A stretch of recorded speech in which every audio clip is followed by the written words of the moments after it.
দুইটি সময় ঘুমালে আপনি ফকির হয়ে যাবেন। পৃথিবীর সবাই কিন্তু ধনী হতে চায়, কিন্তু দুইটি সময় আপনি যদি ঘুমান তাহলে আপনি ফকির হয়ে যাবেন। আল্লাহ তাআলা তো কোরআনে বলছেন ওয়াজআলনা নাওমাকুম সুবাতা, আল্লাহ তাআলা রাতকে নিদ্রার জন্য দিয়েছেন, আল্লাহ তাআলা রেস্ট নেওয়ার জন্য রাত্রটাকে দিয়েছেন।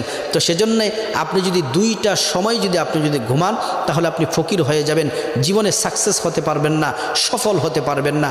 এক নাম্বার হচ্ছে আপনি যদি মাগরিবের পর থেকে এশার আগ পর্যন্ত এই সময়টা যদি ঘুমান তাহলে আপনি কখনোই সফল হতে পারবেন না। দুই নাম্বার হচ্ছে আপনি যদি ফজরের নামাজ না পড়ে ফজরের পরে আপনি ঘুমান, আল্লাহ রাসূল বলছেন তোমরা ফজরের নামাজ পড়ে তারপরে তোমরা কাজে চলে যাও, তাহলে আল্লাহ তাআলা ধন সম্পদ বাড়াবেন। এই দুইটি সময় আপনি ঘুমাবেন না তাহলে ফকির হয়ে যাবেন, দরিদ্র আপনাকে গ্রাস করবে। এক হচ্ছে ফজরের নামাজের পরের সময়টা, ফজরের নামাজ না পড়ে ফজরের নামাজের পরের সময়টা। দ্বিতীয় নাম্বার হচ্ছে মাগরিব থেকে এশা পর্যন্ত।